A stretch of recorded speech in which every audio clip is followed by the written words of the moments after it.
Yo, what's good, everybody? It's your boy Thtman.x, and as you see, I'm back with another reaction video.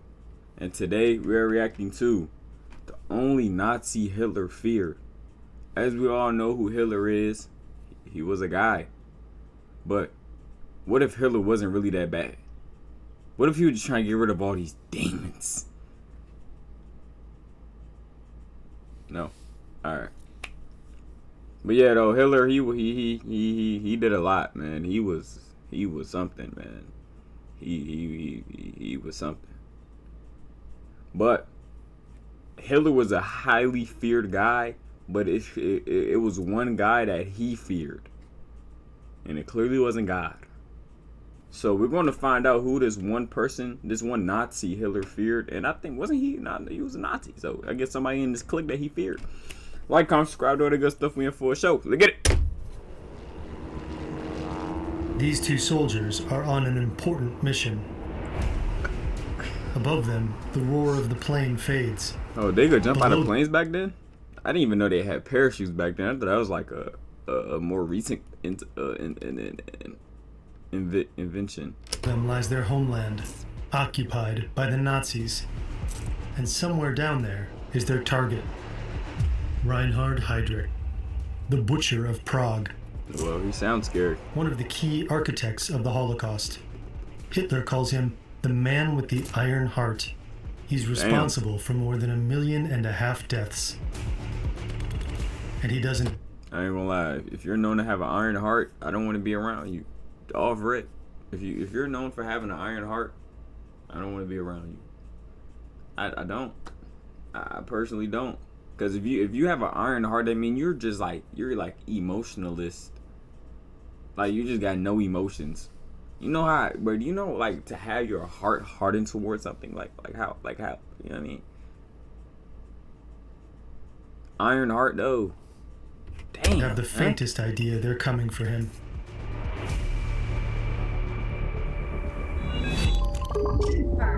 Fern. Shout Fern. This video includes descriptions of suicide and mass murder committed under the Nazi regime. Our coverage is largely based on these two books. This is a photo of Reinhard Heydrich and his wife Lena. It was taken in May 1942. That wasn't even 100 years ago. This is not too far long ago. Attended a concert. Reinhard Heydrich loves music. He's the son of a singer and composer. The devil loved music too. I'm seeing signs. But despite showing musical talent as a child, he chose a very different path for himself. Right. After graduating from school, he joined the Reichsmarine, the German Navy. Heydrich is tall, blonde, and athletic. He looks like he walked straight out of a Nazi propaganda poster. But this picture-perfect facade is deceptive. Right. He speaks with a strangely thin, high-pitched voice. He's said to have been haunted by deep insecurity and self-hatred. That's okay. In school, and also in the Navy, people mock him. Rumors spread that he has Jewish roots. They call him Blonde Moses. In a Germany turning toward Nazism, it's a nickname he did. I ain't gonna lie, to be nicknamed after Moses, like, that's not too bad. I wouldn't take that as like, I personally wouldn't take that as like offensive. I'm not gonna lie. Like, he departed the Red Sea with a stick. Shout out to God. God gave him the power to depart the Red Sea. Like, I wouldn't. Why you take that as offense though? Like, Spices. In December 1930, so he was getting bullied though. That's like a lot of school ooters. After they just get bullied 4 days, and they get engaged. Menaces. It's said that he was drawn to her Nordic looks, maybe hoping they'd silence those rumors about him having Jewish ancestry. But then scandal strikes the newly engaged couple. Heydrich is brought before a naval court of honor. A former girlfriend accuses him of breaking a promise to marry her. He's discharged from the Navy, a humiliating fall from grace. Wow. But unfortunately, it's not the end of his career. A few months later, a family friend introduces him to Heinrich Himmler. Heydrich joins the Nazi Party and the SS. And from there, his rise is meteoric. In just a few years, Heydrich becomes one of the most powerful men in Nazi Germany. Wow. He's made chief of the Reich Security Main Office, the SS and police agency. In 1938, he orchestrates Kristallnacht, the Night of Broken Glass. Wow. Across Germany, synagogues burn, Jewish businesses are ransacked, and thousands of people are arrested, beaten, or killed. In July 1941, Heydrich is tasked with planning what the Nazis call the final solution to the Jewish question, the blueprint for the systematic mass murder of Europe's Jews. Heydrich is the boss of Adolf Eichmann, another key Holocaust architect we covered in this video. So, like, I never known, but, like, what was the point of this? Like, were they trying to take their territory? Like, did they just not like Jews? Like, what was the problem? Or was he just trying to get rid of all these demons? A few months later, in autumn 1941, Heydrich receives a significant promotion. He's sent to Prague as Deputy Reich Protector of Bohemia and Moravia. Nazi Germany occupied the Czech lands in 1939, and the Reich Protector, Konstantin von Neurath, governs the territory. But von Neurath is considered too lax, so Heydrich becomes the de facto governor. He definitely isn't too lax. Hitler has sent the man with the iron heart. Heydrich orders mass arrests, executions, and deportations. Wow. Thousands of Czechs are sent to concentration. Hold up. Let me make sure.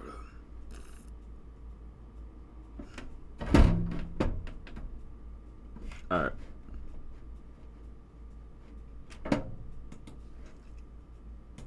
Camps. His reign of terror earns him a title that history will never forget. Really? The Butcher of Prague. First time hearing To it. the outside world, Probably gotta do more it studying. appears Heydrich has crushed the Czech resistance. But in the shadows, a plan to assassinate him is in motion. They was working on it.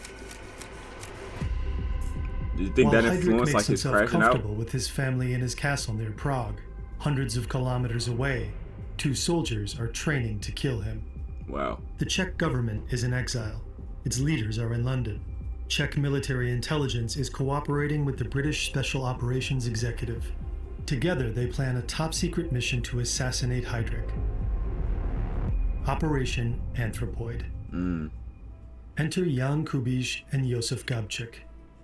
Meeting in Poland in 1939, they eventually join the French Foreign Legion, the only way to fight back. In the ranks of the Legion, they become good friends. Shout out to him. After the fall of France, Czech forces are moved to Britain. In the autumn of 1941, Gabčík is chosen for Operation Anthropoid. When his partner suffers an injury during training, Gabčík insists that Kubiš be the one to replace him. They look the Both same. men are proud soldiers who had watched their homeland fall to the Nazis without a fight. Now they're determined to strike back, no matter what the cost. Right. Together, they prepare for one of the most dangerous missions of the war: to strike at the heart of the Nazi regime. Bomba. 3D scenes like these are made by humans and are available from started. In the early hours of December 29, 1941, a British Halifax bomber Hey, what was I drops doing its on that deadly day? cargo. Gabčík and Kubiš. What was I doing December But heavy snow 29th, blinds the crew, 1941? making navigation nearly impossible. So they accidentally drop Gabčík and Kubiš at the wrong location. Damn. Instead of landing east of Pilsen, they end up east of Prague. As they approach the ground, Gabčík misjudges the height and injures his left foot. I was about to say, boy, them Now they have parachutes look no like they need some gliders. They should have got some gliders with idea them. where Those they are. parachutes look It's night, buns. and it's cold. The two soldiers bury their parachutes in the snow and take shelter in the abandoned tunnels of an old stone quarry. Their landing hasn't gone unnoticed. During the night, a local gamekeeper heard the plane, climbed onto the roof of his house, and saw two parachutes heading toward him. The next morning, he finds the buried parachutes and follows a trail of footprints in the snow. That's crazy. Like, doesn't you take really him- never know who's watching you at any time, bro. Like, there could be somebody that's looking at me right now. What you think I should do for him?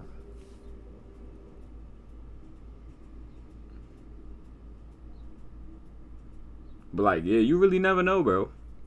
You really never know. And shout out to these 3D editors. Like, they're doing a really good job. Long to find Gabchik and Kubish and confront them. The young men pretend to be surveyors, but their cover story quickly falls apart, and they reluctantly admit the truth. They gotta get them out of there. The gamekeeper wants to help them. Oh, okay. They're stunned to find out they've landed 20 miles from Prague, far from their contacts. Gabchik is injured, and the mission already looks doomed. But then, fate intervenes. A local miller, who also heard the plane that night, tracks them down. He's a member of Sokol, they gotta put some silencers on the plane, man. If it's that loud, everybody's hearing it. It offers to connect them with the underground network in Prague. It violates the strictest rules of their mission. No contact with the local resistance until their mission is over. But they're desperate. They have no choice but to accept help. Over the next few months, they're sheltered by a network of brave families. Bread and apples, I ain't gonna lie, that gotta be the weakest. Be grateful for it, though. You know, I'm gonna shut up. Shout out to them for feeding them. You know what I'm saying? They at least fed them. But bread and apples, I never seen that combo ever in my life. Bread and apples. Bread and apples. Bread and apples. I never seen bread and apples. I wouldn't know how to feel if somebody gave me bread and apples. They're sheltered by a network I might only eat the brave apple. Families. Ordinary people risking everything to feed And they're hide green them. apples. I personally Reinhard just Heydrich not is a fan busy of green apples. organizing the infamous Wannsee Conference. Shout out to green apples. A meeting called to streamline the mass murder of Jews. He doesn't realize that all the while, 2 men are observing him, learning his habits, noting every route and ritual. They even have inside help from people working in his castle. They sketch out several ideas for how to take him out. So the back door is wide An open. attack at his castle or his estate isn't an option. The SS guards them too closely. But they see another opening. Heydrich always travels without guards, accompanied only by his chauffeur. It's the one time he's exposed. So they decide to strike while he's on the road. They consider stretching a wire across the street to force his car to slow down, but time is running out. They hear rumors that Heydrich might leave Prague soon. The pressure mounts, and they need to move quickly. Scary, May scary, 26, scary. 1942. In a magnificent concert hall, Heydrich and his wife enjoy compositions by his father. Which I was doing on that day. Not far away, 2 men finish their final checks. Tomorrow, they'll attempt to kill the Butcher of Prague. Gabchik is armed with a British Sten gun. Kubish holds the explosives. Wow. They pack 2 briefcases. One contains the disassembled Sten gun, while the other holds 2 bombs. To an observer, the briefcases look ordinary. The weapons are hidden beneath layers Did they of put fresh grass in a bag? It's the perfect cover. With wartime food shortages, many locals keep rabbits, so carrying grass for feed is a common sight. Oh, did he just grab the rabbit by its ears? That looked painful, bro. Pick it up by like his stomach or something. Hit him with one that, you know what I'm saying? You could grab him like this. You ain't gotta hold him like this. That's disrespectful. Like, you could have pulled a muscle. The next morning, Reinhard Heydrich's day begins peacefully. It's a fresh spring morning. That's beautiful He finishes flowers. breakfast and plays with his 3 children. That's amazing. His wife is pregnant with a 4th. That's another At beautiful around thing. 10 o'clock, he leaves the safety of his castle with They his had red chauffeur. interiors. They had red interior cars back then. On a narrow street in the Liebane district on the outskirts of Prague, Gabchik waits. Kubish is positioned here, just a few meters away. Both Bro, that hiding spot's so damn weak. You know, y'all know that one meme with that fat dude, damn, where the bigger guy is hiding behind a pole. You ain't hiding nothing, bro. I see that. I might do a GTA style and run into all the poles. I'm running into all the poles. That pissed me off, man. have stood here for over an hour, tense, silent, ready. Then, finally, Heydrich's Mercedes-Benz pulls up. That Mercedes Not back yet. then? Not yet. Now, Gabchik steps forward, throws off his raincoat, raises the Sten, and pulls the trigger. But nothing happens. Gun jam. Months of training for this one moment, and the gun jams. Oh no. Maybe grass clogged the mechanism. The Sten had a reputation for jamming easily. Or maybe it's just bad luck.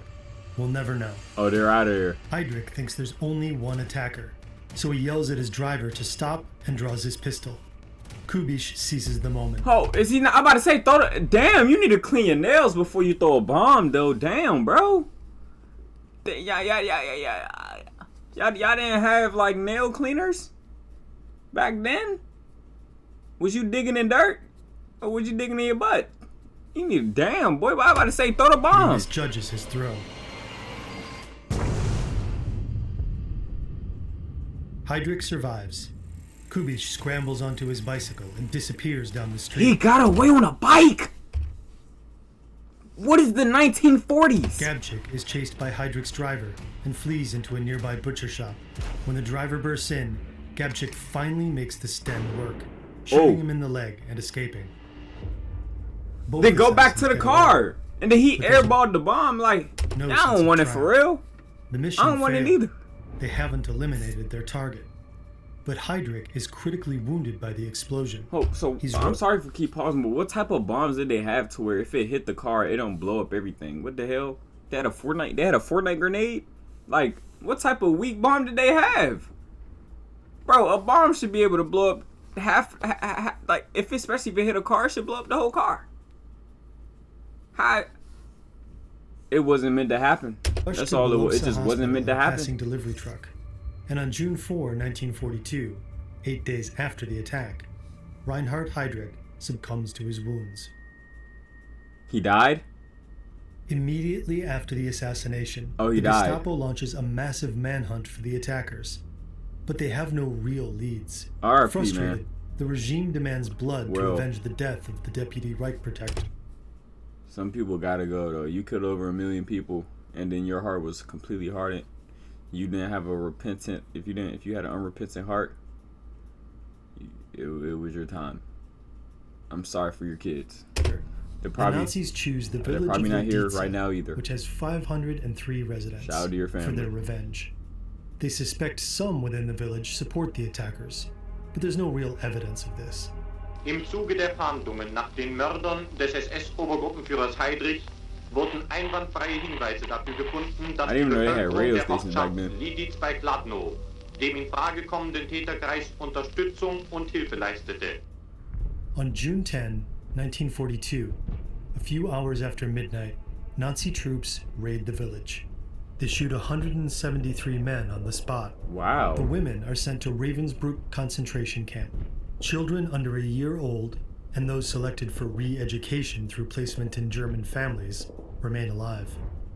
All other children are killed at the Chelmno extermination camp. They were just killing kids? Of the village's former 503 inhabitants, only 143 women and 17 children survived the war.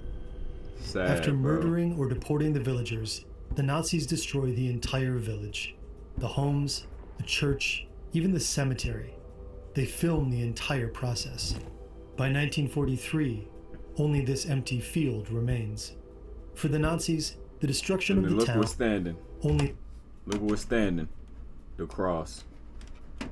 Build our relationship with Jesus Christ. It's the best decision you'll ever make. Dead homies. This empty field remains. For the Nazis, the destruction of the town is symbolic of their power. Usually, they would try to hide their war crimes, but this time their brutality is on full display. The bloodbath turned into propaganda. Nachdem die Einwohner dieses Dorfes durch ihre Tätigkeit und durch die Unterstützung der Mörder von SS-Obergruppenführer Heydrich gegen die erlassenen Gesetze schärfstens verstoßen haben, sind die männlichen Erwachsenen erschossen, die Frauen in ein Konzentrationslager überführt und die Kinder einer geeigneten Erziehung zugeführt worden. Die Gebäude des Ortes sind dem Erdboden gleichgemacht und der Name der Gemeinde ist ausgelöscht worden. But even after burning Lidice to the ground and murdering most of its inhabitants, That's sad, the Nazis bro. aren't done.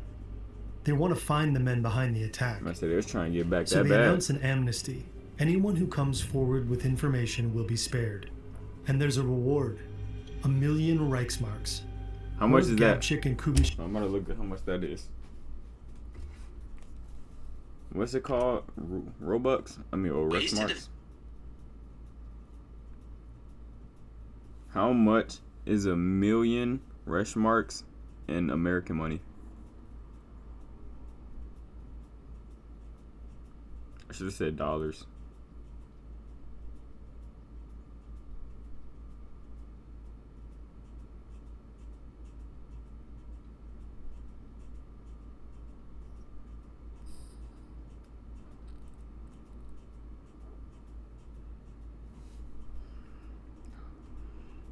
$9 million. Hold up.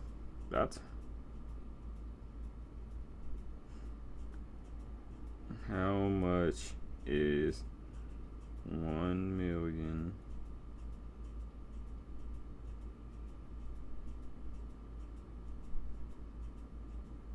rush marks?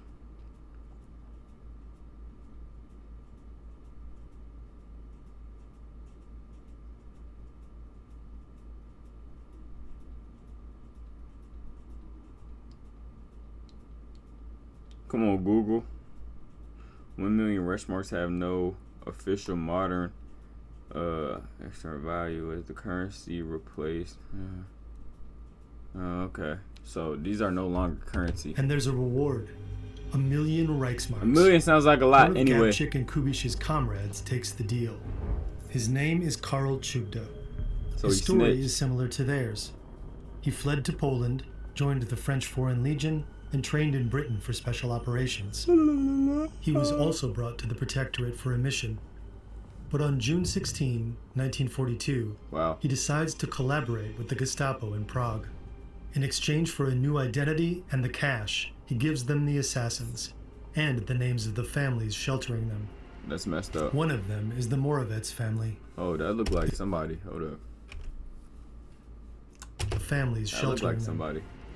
One of them I'm not gonna lie, like, all disrespect aside, like, I'm not the type to play with the deceased or like make jokes of him or anything, but he resembles Charlie Kirk very good. Like, he that's a strong representation of the Kirk.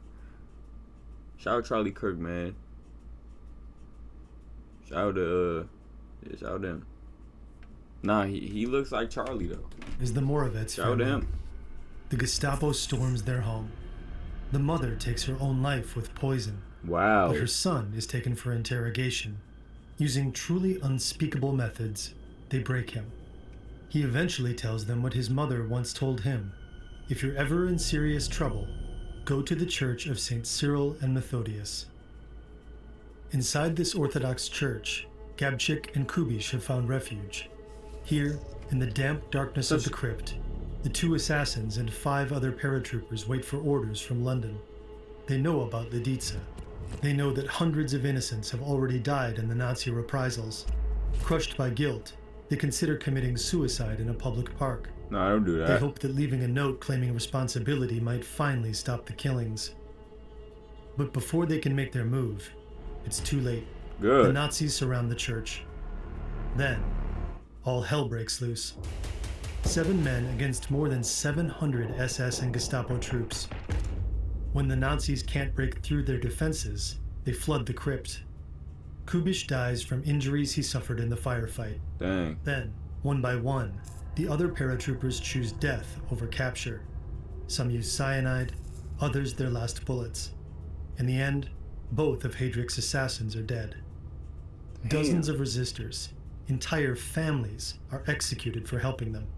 Among them, Bishop Gorazd and other members of the Czech Orthodox Church. And the Nazis' revenge doesn't end there. Just days later, they wipe another village, the Žáky, off the map. Every adult in the village is executed. Most children are deported and killed, and the village is burned to the ground.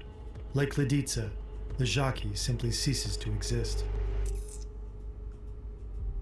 After the end of World War II, Nazi official Karl Hermann Frank, who ordered the mass murder in Lidice and the Žáky, was convicted and executed. Wow. Karel Čugda had continued to work with the Gestapo until the end of the war. He then attempted to flee, but was captured and sentenced to death. Ho. He was executed in Ho. Why was he killed? I thought he was just a snitch, or was he a part of it? I thought he just snitched, so he got killed for snitching? Prague on Damn. April 29, 1947. Even after her husband's death, Lena Heydrich remained a prominent figure. She didn't return to Germany until 1945. After the country's surrender, her husband's property was seized, confiscated as the assets of a war criminal. She spent the rest of her life defending his legacy, repeatedly denying that her late husband was responsible for any war crimes. In the 1950s, she won several lawsuits against West Germany, securing a substantial widow's pension and regaining her luxurious summer home. Shout out to that. Today, a memorial stands at the site of the ambush in Prague. It honors Josef Gabčík, Jan Kubiš, and a third figure, representing the Czech civilian resistance. In the Czech villages of Lidice and Ležáky, and that's the memorials sad mark part. the sites of the mass killings.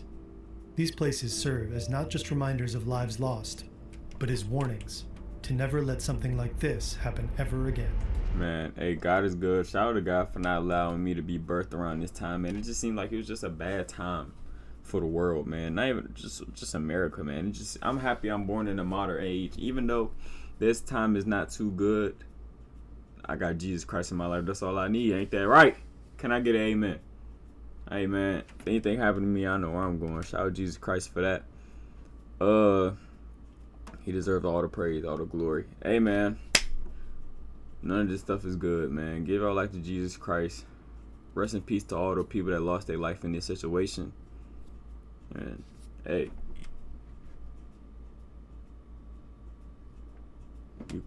you could leave now.